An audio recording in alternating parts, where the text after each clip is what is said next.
안녕하세요. 사연동행입니다. 세상을 살다 보면 그 누구에게도 꺼내지 못한 이야기가 한둘쯤은 있죠. 이곳은 그런 마음들을 조용히 들어주는 작은 공간입니다. 구독은 공짜지만 그 마음은 참 귀하고 고맙습니다. 구독해주신다면 큰 힘이 될 거예요. 자, 그럼 오늘의 사연 시작합니다. 안녕하세요. 저는 올해 47세 최정훈이라고 합니다. 서울 강서구에서 카센터를 운영하고 있어요. 결혼한 지 벌써 20년이 넘었고 아내 유경이와 평범하지만 그럭저럭 잘 살아왔다고 생각했습니다. 아이들은 벌써 대학교를 졸업해서 각자 자립했고 이제 저희 부부만 남았죠. 그런데 지난해부터 아내가 갑자기 농사에 관심을 보이기 시작했어요. 여보, 요즘 너무 스트레스 받아요.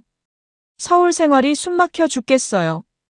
유경이가 어느 날 저녁 밥상에서 말했습니다. 제가 시골에서 자랐잖아요. 본가가 충남 청양인데 거기서 조그만 밭이라도 빌려서 뭔가 키워보고 싶어요. 처음엔 그냥 일시적인 생각인 줄 알았어요. 도시 사람들이 가끔 그런 로망을 갖잖습니까? 하지만 유경이는 진짜 진지했어요. 인터넷으로 청양 근처 밭을 알아보더니 실제로 계약까지 해버렸어요. 가지를 키우려고 해요. 가지가 키우기 쉽대요. 유경이가 설명했어요. 주말에만 내려가서 물 주고 잡초 뽑고 그러면 돼요. 힐링도 되고 몸에도 좋을 것 같아요. 저도 반대할 이유는 없었어요. 사실 카센터 일이 바빠서 아내가 혼자 지낼 시간이 많았거든요. 뭔가 취미 생활이라도 있으면 좋겠다고 생각했어요. 그래서 차라리 적극적으로 지원해줬습니다. 유경이가 시골 오가기 편하라고 중고차였던 걸 새 SUV로 바꿔주기도 했어요. 첫 몇 달은 정말 좋았어요. 유경이가 주말마다 청양을 다녀와서는 밭에서 흙냄새 맡으니까 정말 좋더라며 생기 있게 이야기했어요. 가끔은 직접 기른 가지를 가져와서 요리해주기도 했죠. 시골 공기 마시면서 일하니까 정말 스트레스가 풀려요라고 말하는 아내를 보면서 잘했다고 생각했어요. 결혼 생활이 20년이 넘다 보니 서로 무뎌지기 쉬운데 새로운 활력이 생긴 것 같아서 기뻤거든요. 그런데 한 가지 계속 신경 쓰이는 게 있었어요. 유경이가 혼자서 밭일을 할 수 있을까 하는 걱정이었어요. 40대 중반 여자가 혼자 밭을 가꾸는 게 쉬운 일은 아니잖아요. 그래서 물어봤더니 다행히 도와주는 사람이 있다고 하더라고요. 인근에서 농사를 짓는 박성민이라는 사람이었어요. 30대 후반 정도 된다고 했고 혼자 살면서 농사를 짓고 있다고 하더군요. 성민 씨가 정말 친절해요. 제가 농사 초보라고 하니까 이것저것 다 가르쳐주고 힘든 일은 대신 해주기도 해요. 유경이가 성민이라는 사람 이야기를 할 때는 항상 고마워하는 표정이었어요. 서울에서 온 아줌마가 밭일 하는 게 신기하다고 하시면서 처음에는 구경만 하시더라고요. 그런데 제가 서툴게 하는 걸 보고는 도와주기 시작하신 거예요. 저는 오히려 고마웠어요. 제가 직접 도와주지 못하는 상황에서 현지에서 아는 사람이 아내를 챙겨주니까 안심이 되었거든요. 전혀 모르는 사람이지만 시골 사람들은 원래 인정이 많다고 하잖아요. 성민 씨는 어떤 분인데? 제가 궁금해서 물어봤어요. 나이가 어떻게 되고 가족은 있고? 유경이는 30대 후반 정도 되는 것 같아요. 아직 결혼 안 하셨다고 하더라고요. 부모님 돌아가신 후에 혼자 농사 짓고 계신데요. 정말 성실하고 착한 분 같아요라고 대답했어요. 혼자 사는 총각이라니 조금 신경 쓰이긴 했지만 그래도 시골에서 농사 짓는 순박한 사람이겠거니 생각했어요.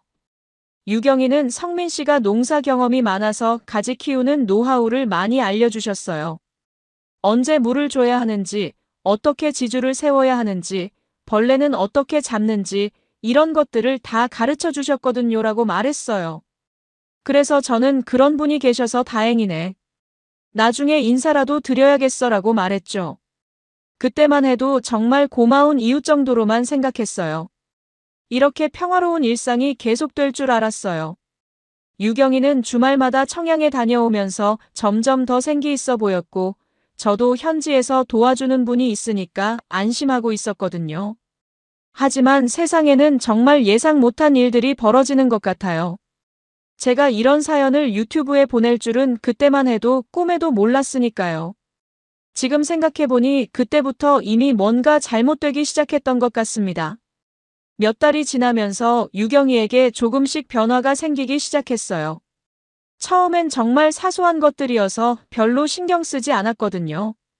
예를 들어 평소에는 집에서 화장을 거의 안 하던 사람이었는데 시골에 갈 때만큼은 꼼꼼하게 화장을 하더라고요. 거기 가지밭인데 누구 보라고 그렇게 꾸미고 가냐고 농담조로 물어보면 마을 어른들이 젊은 여자 없다고 하도 쳐다보셔서 그냥 좀 신경 써서 가는 거야 라고 웃으면서 대답했어요. 옷차림도 달라졌어요. 서울에 있을 때는 그냥 편한 집옷만 입고 지내던 사람이 청양에 갈 때는 새로 산 옷들을 입고 가더라고요.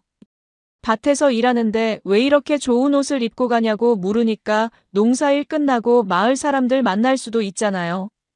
너무 지저분하게 다닐 수는 없어요라고 말하더군요. 심지어 새로운 향수까지 사서 뿌리고 다니기 시작했어요. 40대 중반 아줌마가 밭일하러 가면서 향수를 뿌린다니 지금 생각해보니 정말 이상했어요. 성민 씨 이야기도 점점 많아졌어요. 오늘은 성민 씨가 가지 벌레 잡는 법을 알려줬어요. 성민 씨가 맛있는 막걸리집 추천해줬어요. 성민 씨가 농기구 사용법 가르쳐줬어요. 이런 식으로 성민 씨 얘기가 유난히 자주 나왔어요. 그리고 그 사람 이야기를 할 때마다 유경이 표정이 밝아지는 게 보였어요. 처음에는 단순히 고마워하는 거라고 생각했는데 뭔가 다른 감정이 섞여 있는 것 같았어요. 그런데 정말 결정적인 순간이 왔어요. 어느 토요일 아침이었어요. 유경이가 씻고 나서 화장을 하고 있는데 핸드폰에서 카톡 알림이 울렸어요. 평소에는 남의 핸드폰을 보지 않는 편인데 그날따라 화면이 켜져 있어서 메시지가 그대로 보였어요. 누나, 오늘도 가지밭에서 만나요. 누나 생각하면 밤에 잠이 안 와요라는 내용이었는데 보낸 사람은 성민이었어요. 순간 머리가 하얘졌어요. 뭔가 완전히 잘못된 거라고 직감했거든요. 여보, 이건 뭐야? 제가 조심스럽게 물어봤어요. 유경이는 순간 당황하는 표정을 지었다가 성민 씨가 좀 외로우신가 봐요. 혼자 살다 보니까 그런 것 같아요. 저를 누나처럼 생각하시나 봐요라고 둘러댔어요. 하지만 그 표정이 너무 어색했어요. 평소 같으면 이상한 사람이네라고 했을 텐데 오히려 성민 씨를 감싸는 투였거든요. 그 일 이후로 유경이를 보는 시각이 완전히 달라졌어요. 예전에는 그냥 넘어갔던 것들이 모두 의심스럽게 보이기 시작했어요. 시골에 갈 때마다 새로운 옷을 입고 가는 것, 돌아와서 핸드폰을 볼 때 화면을 가리는 습관, 그리고 성민 씨 이야기만 나오면 유난히 많이 웃는 것까지요. 심지어 성민 씨가 오늘은 이런 말을 했어요 라면서 사소한 대화까지 일일이 기억해서 말하더라고요.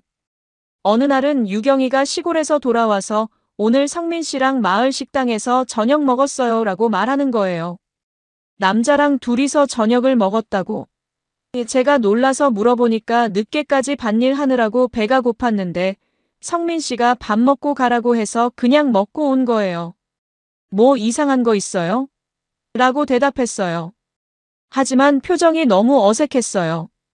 평소 같으면 어떤 음식을 먹었는지, 식당이 어땠는지 자세히 말해줬을 텐데 그날은 대충 얼버무리고 넘어갔거든요. 며칠 뒤에는 더 충격적인 일이 있었어요. 유경이가 샤워하러 가면서 핸드폰을 침실에 두고 갔는데 마침 전화가 와서 화면이 켜졌어요. 성민이라는 이름이 떠 있더라고요. 호기심에 최근 메시지들을 봤는데 정말 충격적이었어요. 누나가 서울에 있으면 너무 보고 싶어요. 누나 향기가 자꾸 생각나요. 다음에는 더 좋은 곳으로 데려가고 싶어요. 이런 내용들이 주고받아지고 있었어요. 유경이도 나도 만나고 싶어요. 당신 생각하면 가슴이 두근거려요. 이런 식으로 답장을 보냈더라고요. 그 순간 정말 세상이 무너지는 기분이었어요. 20년을 함께 살아온 아내가 제가 모르는 남자와 이런 메시지를 주고받고 있다니요. 손이 떨려서 핸드폰을 제대로 잡을 수도 없었어요. 유경이가 샤워에서 나오는 소리가 들려서 급하게 핸드폰을 원래 자리에 놨어요. 하지만 그 충격은 쉽게 가시지 않았어요. 그날 밤에는 한잠도 못 잤어요. 아내가 옆에서 자고 있는데도 완전히 남처럼 느껴졌거든요. 그날 밤 이후로는 정말 지옥 같은 나날들이었어요. 겉으로는 아무렇지 않은 척했지만 속으로는 끊임없이 생각이 돌았어요. 언제부터 시작된 일인지, 얼마나 깊은 관계인지, 그리고 앞으로 어떻게 해야 할지 말입니다. 하지만 성급하게 추궁하기보다는 확실한 증거를 잡아야겠다고 생각했어요. 혹시나 제가 오해하고 있는 건 아닐까 하는 마지막 희망도 있었고, 만약 정말이라면 완벽한 증거가 있어야 나중에 법적으로든 뭐든 대응할 수 있을 테니까요. 월요일에 카센터 일을 마치고 용산에 가서 초소형 카메라를 하나 샀어요. 배터리도 오래 지속되고 화질도 나쁘지 않은 제품이었어요. 판매업자가 요즘 펜션이나 민박집에서 도난 방지용으로 많이 사가시더라고요라고 말하더군요. 집 보안용이라. 어떤 면에서는 맞는 말이긴 했어요. 제 가정의 보안을 위한 거니까요. 그리고 그 주 금요일 유경이가 내일 청양에 가서 가지 수확해야겠어요 라고 말했을 때 저는 나도 한번 가봐야겠다. 그동안 밭이 어떻게 됐는지 구경도 할 겸이라고 했어요. 토요일 새벽 일찍 청양으로 출발했어요. 유경이보다 훨씬 먼저 도착해서 밭 주변을 살펴봤어요. 가지반 옆에 작은 창고가 하나 있었는데 농기구를 보관하는 곳이라고 유경이가 전에 말했었거든요. 그 창고 안에 카메라를 설치하기로 했어요. 각도를 잘 맞춰서 밭 전체와 창고 입구가 다 보이도록 설치했어요. 그리고 나서 빨리 서울로 돌아왔어요. 유경이가 도착하기 전에 돌아와야 했거든요. 유경이는 평소대로 토요일 오전에 청양으로 출발했어요. 그리고 일요일 저녁에 돌아왔어요. 오늘은 가지를 많이 수확했어요. 성민 씨가 도와줘서 금방 끝났거든요 라고 말하더군요. 그 순간 가슴이 철렁했어요. 역시 성민이라는 놈이 나타났구나 싶어서요. 성민 씨가 매번 도와주시네.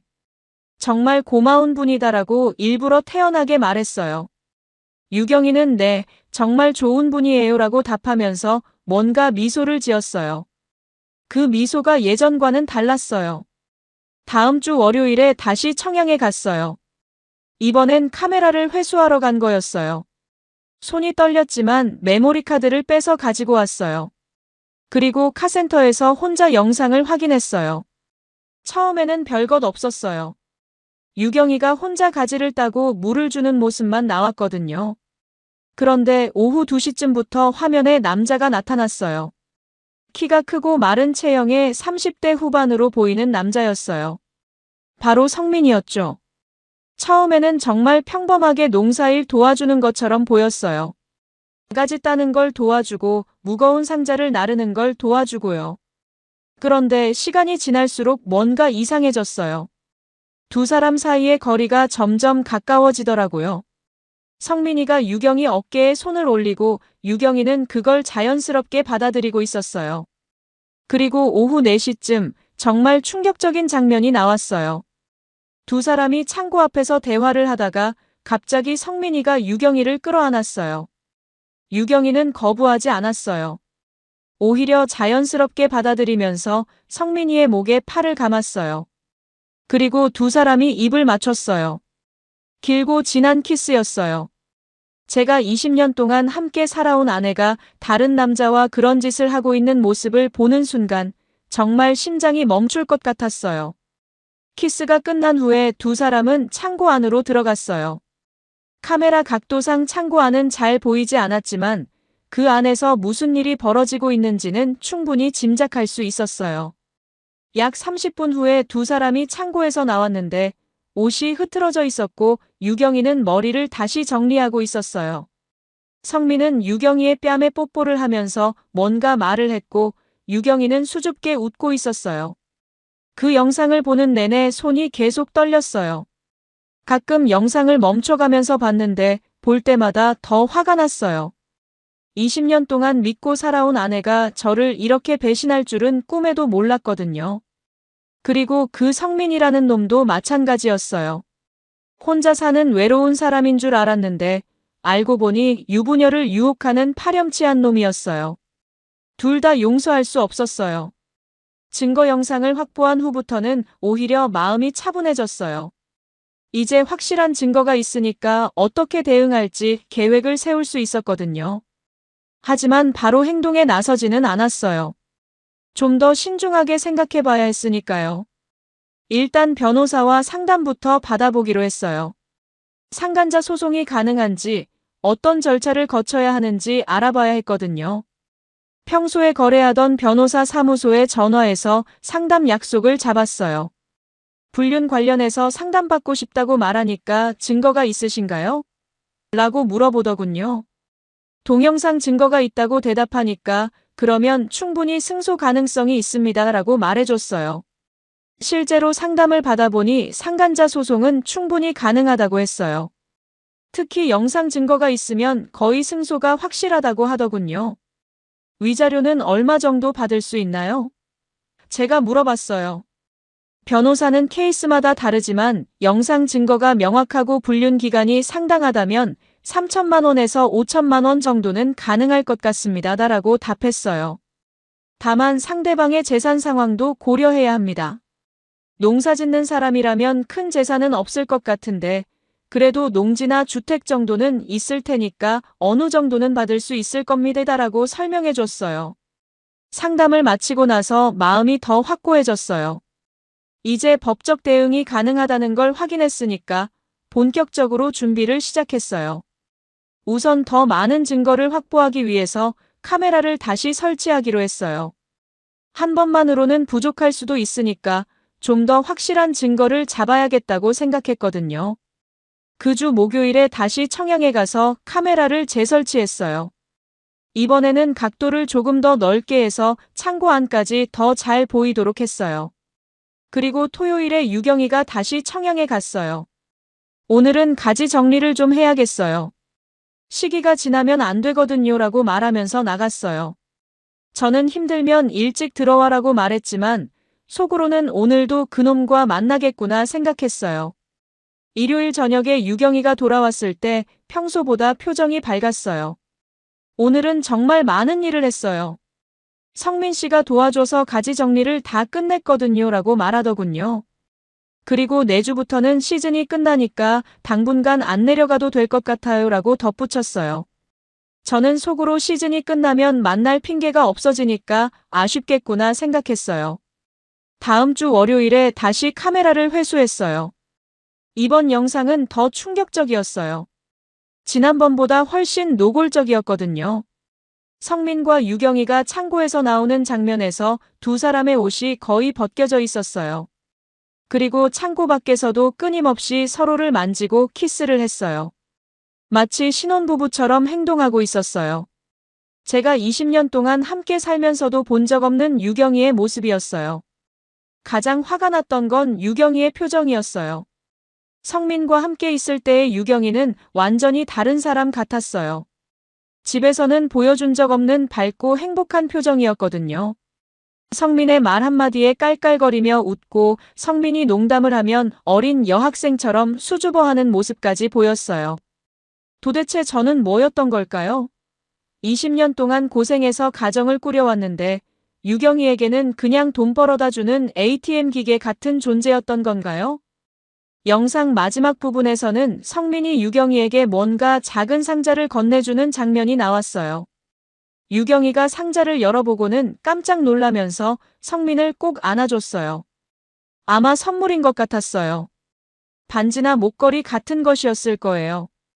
유경이가 그 선물을 받고 나서 성민의 볼에 뽀뽀를 해주는 모습을 보는 순간 정말 참을 수 없는 분노가 치밀어 올랐어요. 제가 번 돈으로 차도 바꿔주고 용돈도 주면서 지원해준 건데 그 돈으로 다른 남자와 바람을 피우고 있었던 거예요. 그날 밤에는 정말 잠이 오지 않았어요. 유경이가 옆에서 자고 있는데 몇 시간 전까지 다른 남자와 그런 짓을 하고 있었다는 게 믿어지지 않았어요.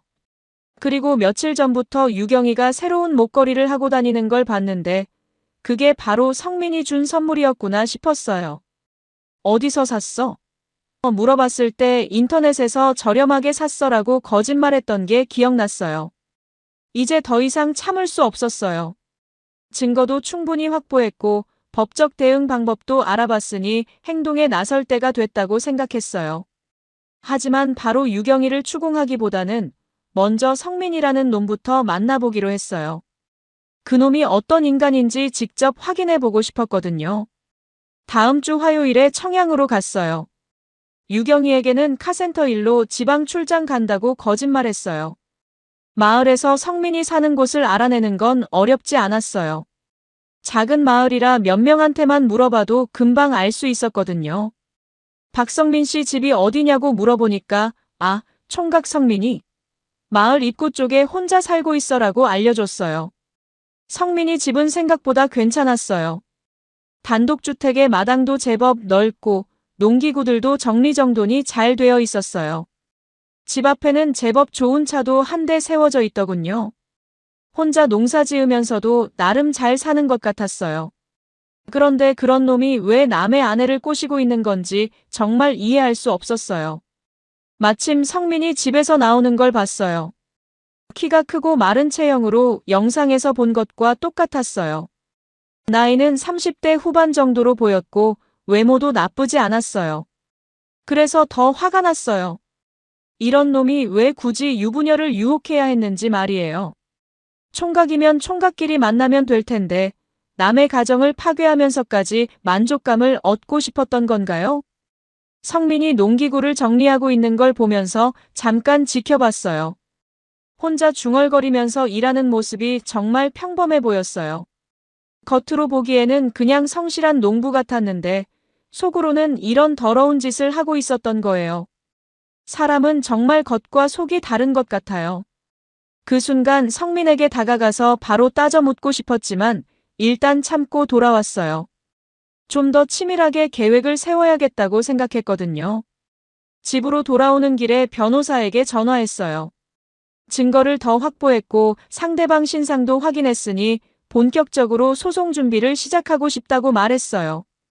변호사는 좋습니다. 그러면 일단 내용 증명부터 보내보겠습니다.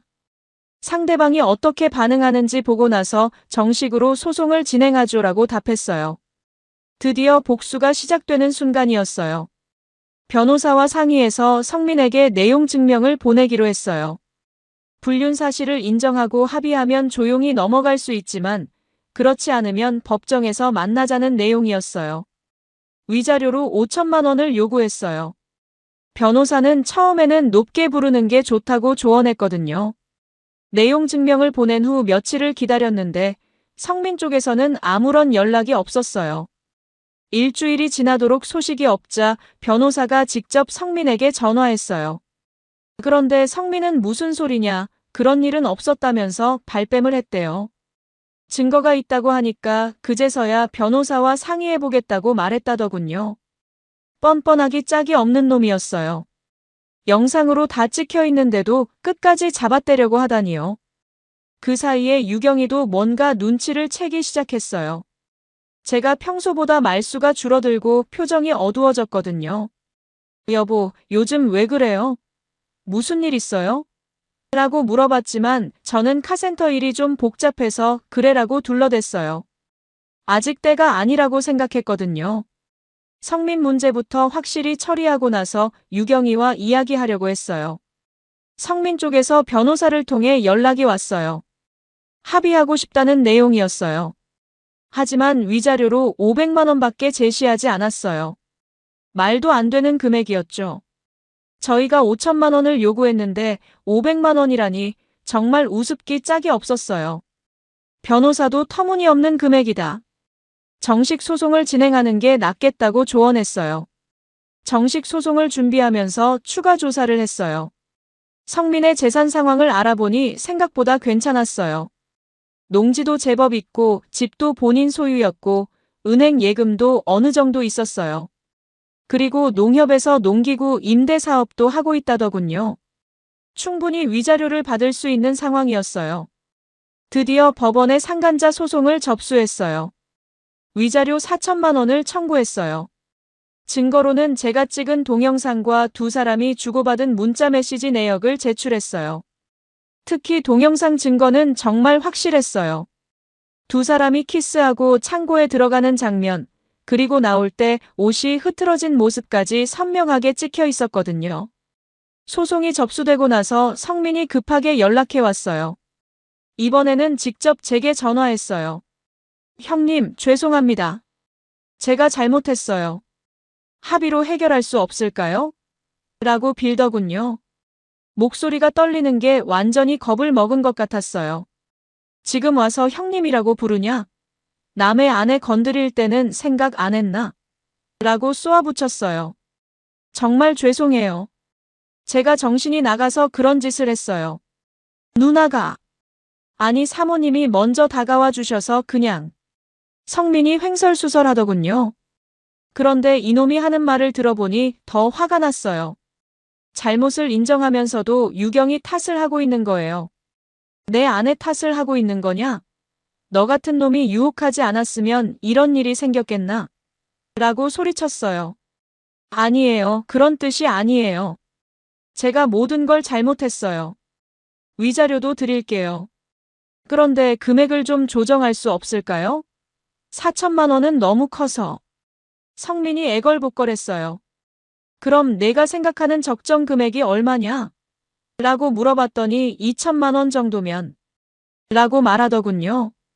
여전히 터무니없는 금액이었어요. 아직도 정신을 못 차렸구나.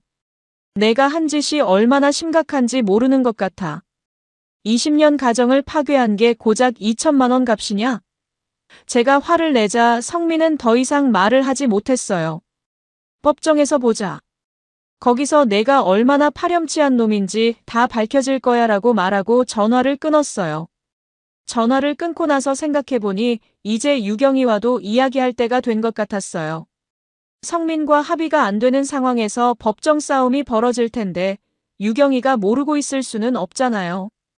그리고 무엇보다 20년을 함께 살아온 아내가 저를 이렇게 배신했다는 사실에 대해서 직접 따져 묻고 싶었어요. 그날 저녁 유경이가 설거지를 하고 있을 때 거실에서 불렀어요. 여보, 잠깐 이야기 좀 하자. 유경이는 왜요? 무슨 일이에요?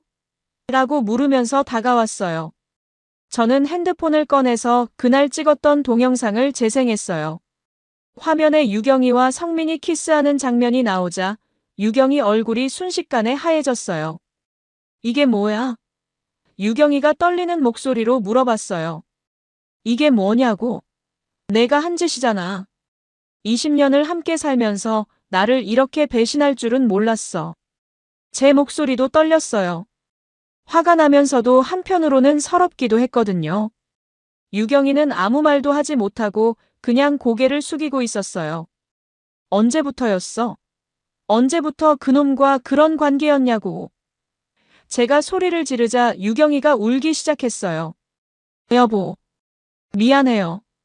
정말 미안해요. 그런데 사과만 할 뿐 제대로 된 설명은 하지 않더라고요. 미안하다고? 20년 가정을 파괴해놓고 미안하다는 말로 끝이야? 처음엔 정말 아무것도 아니었어요. 성민 씨가 농사일 도와주시길래 고마워했을 뿐이었어요. 그런데 시간이 지나면서 유경이가 중얼거리듯 말했어요. 그래서 시간이 지나면서 뭐? 사랑에 빠졌다고? 20년 남편보다 몇 달 앓은 남자가 더 좋다고? 그런 게 아니에요. 성민 씨가 너무 외롭고 힘들어 보였어요. 혼자서 농사 짓고 살면서 얼마나 쓸쓸했겠어요. 그래서 처음엔 그냥 위로해주고 싶었던 거예요. 유경이가 변명했어요. 하지만 그 변명을 듣고 있으니 더 화가 났어요. 남편은 외롭지 않다고 생각했던 건가요?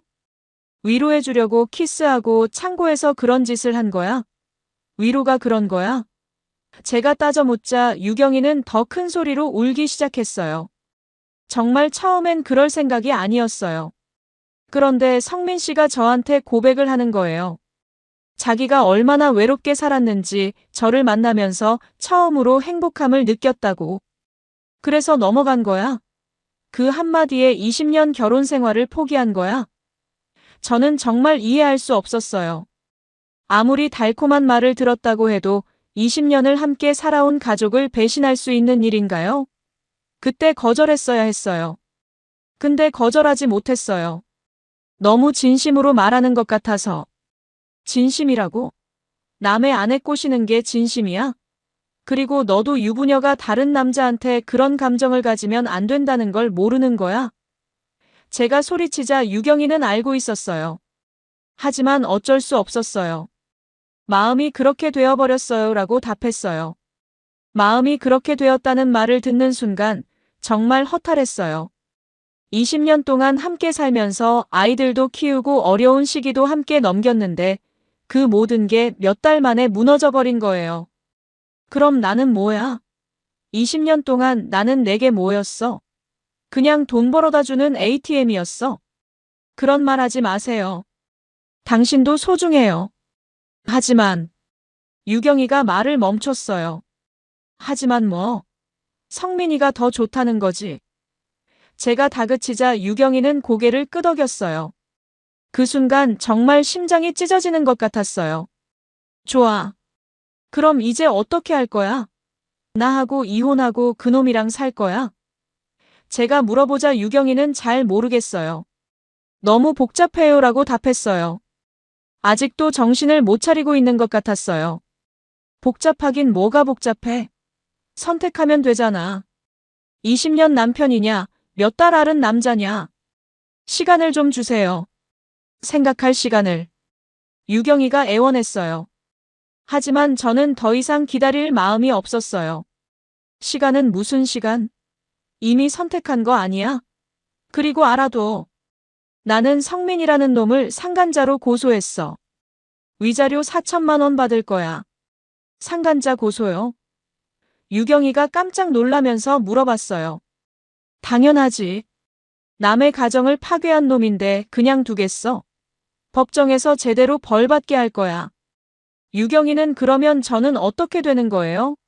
라고 물었어요. 너는 원하는 대로 살면 돼. 다만 나와는 끝이야. 그날 밤 유경이는 친정으로 갔어요. 며칠 있다가 올게요라고 말하고 나갔는데 사실 다시 돌아올 거라고 생각하지 않았어요. 이미 마음이 완전히 떠났는데 뭘 하러 돌아오겠어요? 오히려 속이 시원했어요. 이제 더 이상 가식적으로 부부 노릇을 하지 않아도 되니까요. 유경이가 집을 나간 후 며칠이 지났을 때 성민에게서 또 전화가 왔어요. 이번에는 완전히 다른 톤이었어요. 형님, 정말 죄송합니다. 누나, 사모님이 집을 나가셨다고 들었어요. 제 때문에 가정이 파괴된 것 같아서 정말 죄송해요. 목소리에서 진짜 후회하는 것 같은 느낌이 들었어요. 지금 와서 후회해봤자 소용없어. 이미 엎질러진 물이야. 제가 차갑게 말하자 성민은 그래도 뭔가 방법이 없을까요? 사모님이랑 다시 화해하실 수 있도록 제가 도와드릴게요라고 말했어요. 이놈이 아직도 상황을 제대로 파악 못하고 있는 것 같았어요. 화해라고? 웃기는 소리 하지 마. 20년 신뢰를 한 번에 무너뜨려 놓고 무슨 화해야? 그리고 너는 유경이랑 어떻게 할 거야? 계속 만날 거야? 제가 물어보자 성민은 잠시 망설이다가 아니에요. 이미 정리했어요. 사모님한테도 더 이상 연락하지 않겠다고 말씀드렸어요 라고 답했어요. 정리했다고? 그럼 유경이는 뭐라고 하던?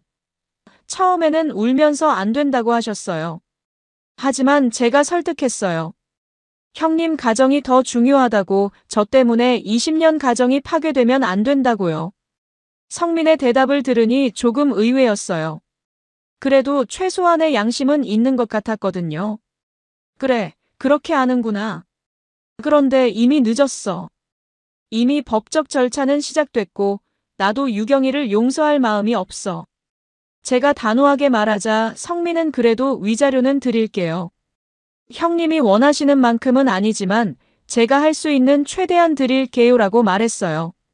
며칠 후 변호사를 통해 성민 쪽에서 정식 합의 제안이 왔어요. 위자료 3천만 원을 제시했어요. 처음 요구 금액보다는 적었지만 그래도 상당한 금액이었어요. 변호사는 법정에서 싸우면 더 받을 수도 있지만 시간도 오래 걸리고 정신적 피해도 클 수 있습니다. 합의하는 것도 나쁘지 않을 것 같습니다. 라고 조언했어요. 저도 더 이상 법정에서 이 더러운 일들을 공개하고 싶지 않았어요. 이미 복수는 충분히 한 것 같았거든요. 성민은 3천만 원이라는 큰 돈을 물어야 하고 마을에서도 소문이 다 났을 테니까 살기 어려울 거예요. 유경이도 집을 나가서 앞으로 어떻게 살지 막막할 것이고요. 합의서에 서명하는 날 성민을 직접 만났어요. 몇 달 전에 멀리서 본 것과는 달리 많이 초췌해져 있었어요. 살도 빠지고 얼굴색도 안 좋아 보였어요. 형님, 정말 죄송했습니다. 라고 인사하는 목소리도 힘이 없었어요. 이제 와서 형님이라고 부르지 마. 우리는 남이야. 제가 차갑게 말하자 성민은 고개를 숙였어요. 그래도 한 말씀 드리고 싶어요. 사모님은 정말 좋은 분이세요. 제가 유혹한 거예요. 사모님을 미워하지 마세요. 이놈이 아직도 유경이를 감싸고 있는 걸 보니 진짜 사랑했던 건가 싶기도 했어요. 좋은 여자면 남의 유혹에 넘어가면 안 되는 거 아냐? 그리고 내가 미워하지 말라고 할 일이 아니야. 제가 쏘아붙이자 성민은 더 이상 말하지 않았어요. 합의서 서명을 마치고 나오는데 성민이 마지막으로 형님도 행복하세요라고 말했어요. 그 순간 조금 씁쓸한 기분이 들었어요. 3천만 원은 일주일 안에 제 계좌로 입금됐어요. 큰 돈이었지만 별로 기쁘지는 않았어요.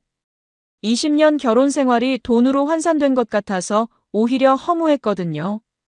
그래도 성민이라는 놈이 대가를 치렀다는 것만으로는 조금 시원했어요. 앞으로 농사 지으면서 매달 대출 이자라도 내야 할 테니까 평생 이 일을 후회하며 살 거예요. 유경이로부터는 그 후로 연락이 없었어요. 아마 성민과 헤어진 후에 혼자서 새로운 삶을 시작하려고 하는 것 같았어요. 친정에 있으면서 앞으로 어떻게 살지 고민하고 있을 거예요. 저도 이혼 절차를 시작했어요. 더 이상 함께 살 수 없으니까요. 성민과 합의가 끝난 후 몇 주가 지났을 때 마지막으로 청양에 가봤어요.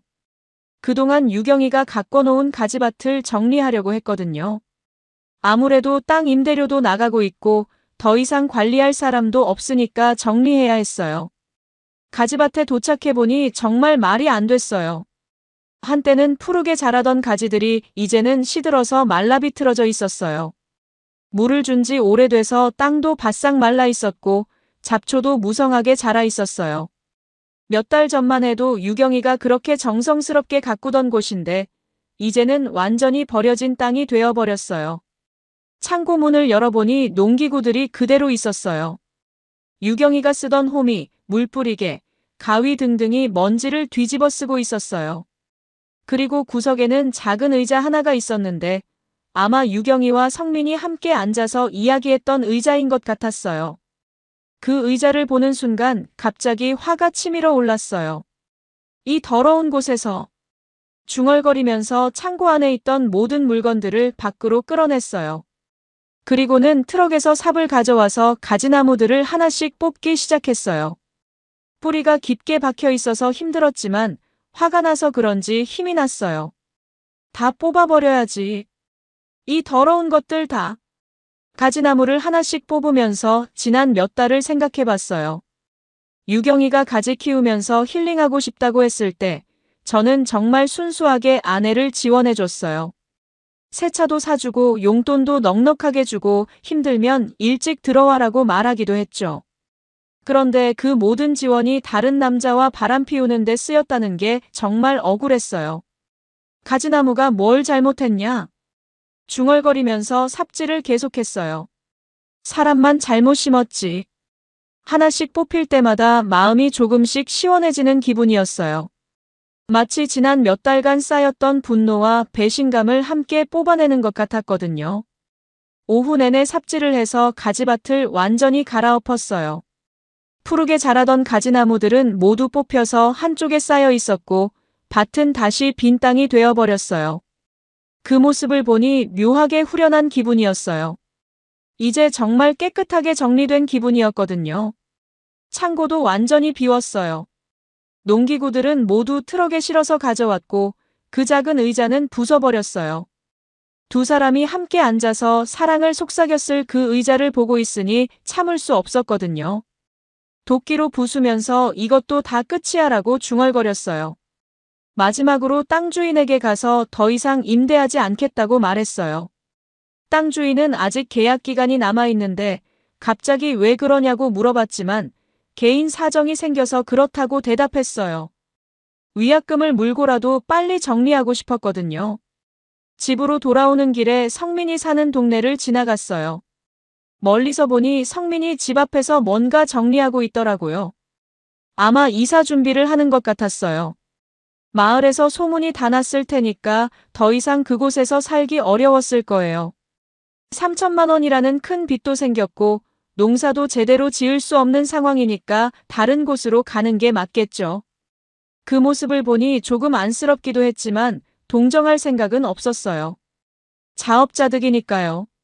남의 가정을 파괴하면서 행복을 찾으려고 했으니 이런 결과는 당연한 거예요. 앞으로 어디를 가든 이 일을 평생 후회하며 살 거예요. 며칠 후 유경이로부터 문자가 왔어요. 이혼 서류에 서명했어요.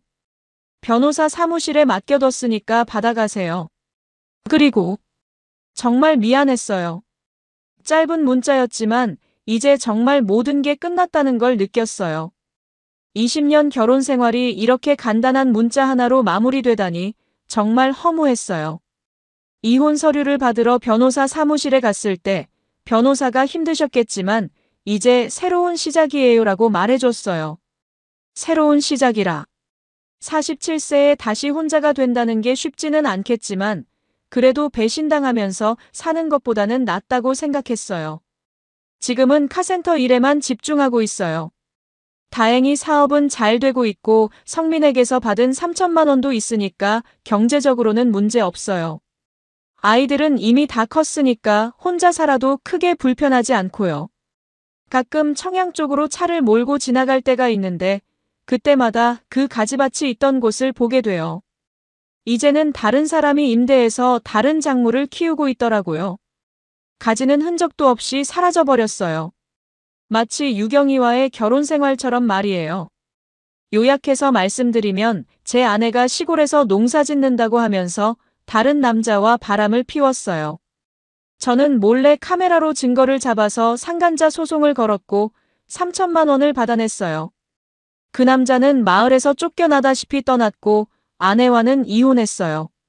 지금은 혼자 살면서 새로운 인생을 시작하고 있어요. 여러분들이라면 이런 상황에서 어떻게 하실 건가요? 저처럼 법적 대응을 하실 건지 아니면 다른 방법을 선택하실 건지 궁금해요. 댓글로 의견 남겨주시면 감사하겠어요. 여러분, 오늘 사연 어떻게 들으셨나요? 지금 이 순간 무슨 생각이 드셨는지도 궁금합니다. 여러분의 소중한 생각을 댓글로 남겨주세요. 지금까지 사연동행이었습니다. 함께 해주신 모든 분들께 진심으로 마음 깊이 감사드립니다. 방송 끝나기 전에 혹시 아직 구독과 좋아요 안 누르셨다면 그 한 번의 클릭이 이 채널을 계속 이어가게 하는 큰 힘이 된답니다. 다음 사연에서 다시 인사드릴게요. 여러분 평안하세요.